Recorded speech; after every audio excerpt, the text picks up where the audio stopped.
Patriots, it's Chairman Bennett, and I want to talk to you about a huge public safety issue that's being posed on Oklahoma. Currently, there are 1,800 Afghan refugees slated to come to Oklahoma, 1,000 of them to Oklahoma City, and 800 of them to the Tulsa area. You know, when I asked why are we bringing Afghan refugees to Oklahoma, I was told, don't worry, they've been properly vetted. Whether you agree we should take refugees into Oklahoma or not, I mean, how do we know they've been properly vetted? My concern is we have no clue who these refugees are. And repeating the talking points of a federal government who says, trust us, we properly vetted them, is derelict in our duties at a minimum and no excuse to put our citizens' safety in jeopardy. I mean, how can American citizens trust the government with properly vetting people from any nation? When the United States government has a track record of abject failure specific to this task, we should not trust them. You know, I've actually been on the ground in Afghanistan, and there's no way to properly vet any refugees coming from Afghanistan. In Afghanistan, they don't have driver's license databases, no records center for birth certificates, no criminal databases, or any other way to identify who these refugees truly are. We can't verify their backgrounds or their history, and there's no database with criminal history to determine who they are and how they've acted. The only database that was in place, and it was very limited, was the Biometric Automatic Tracking System, or the BATS system. But it had limited information. I mean, it doesn't matter anyway because the Biden administration turned over these databases to the Taliban. And that, by the way, that's what they're using to track down our allies and capture them.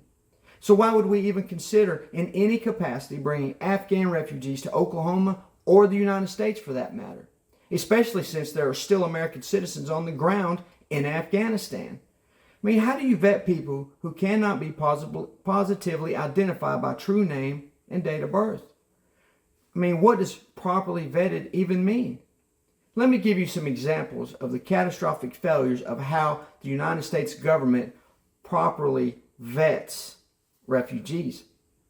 How about Abdurrahman al-Amoudi? Al-Amoudi was an al-Qaeda financier who in 2004 was sentenced to 21 years in federal prison. Yet, al-Amoudi served as the Islamic advisor to President Clinton and Bush and as a goodwill ambassador for the United States State Department. We are outside this country. We can say, oh, Allah destroy them. But once we are here, our mission in this country is to change. You can be violent anywhere else but in America. But this country will become a Muslim country. Anybody is a supporter of Hamas here? Hear that, Bill Clinton? We are all supporters of Hamas. Allahu Akbar. I'm also a supporter of Hezbollah. Anybody supports Hezbollah here? Al-Amoudi was a Muslim immigrant and was given the green light by the State Department, the Secret Service, and the FBI. Catastrophic failure. How about Gulmurad Kalimov, who between 2003 and 2014 participated in 5 United States Department-sponsored training programs, including weapons and tactics training. Why is that a problem? Because Kalimov was a senior ISIS commander whom the United States government put a $3 million bounty on. When called out on their vetting failures, the United States Department defended themselves by explaining, well, all appropriate Leahy vetting was undertaken in advance of this training. The real problem is he knows how to plan counterterrorism operations. So he knows how the people who protect a high-value target will be thinking. He knows how the people who protect an embassy will be thinking. And so that puts him in a position to, as we would say in the military, to red team that, to think very intelligently out of it, how to disrupt those plans. That's a dangerous capability.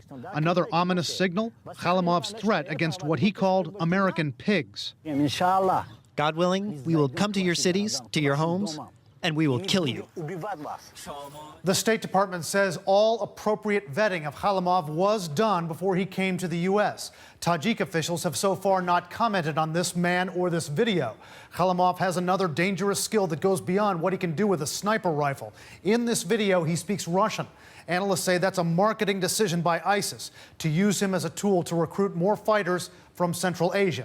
Wolf? Brian, he also claims to have been trained by the Russians as well, right? That's right. And another ominous skill, Wolf, he says he was trained by Spetsnaz. Those are elite Russian commando forces. So if he's got training from them and from U.S. Special Forces, he probably has considerable skill to use on the battlefield against the Allies and, of course, to train other ISIS fighters.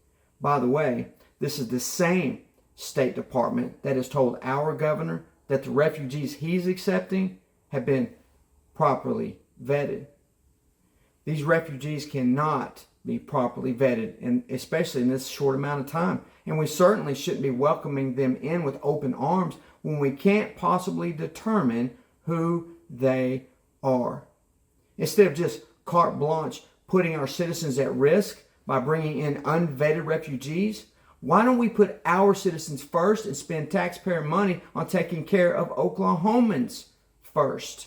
Or if the governor wants to bring in Afghan refugees, how about we start with those who served honorably with U.S. troops and or as a part of the U.S. war effort in Afghanistan who renounce Sharia and adopt American principles for their lives? How about we bring them in first? I mean, for security reasons, the question of how the United States will vet people from certain countries has to be answered before admitting anyone from those countries. So I encourage you all to call the governor and tell him, do not bring Afghan refugees into Oklahoma. They cannot be vetted, and we must protect Oklahomans first. Oklahomans, our voices must be heard. It's time to put we the people back in charge. So call the governor and tell him, don't allow these refugees into our state. God bless you in the great state of Oklahoma.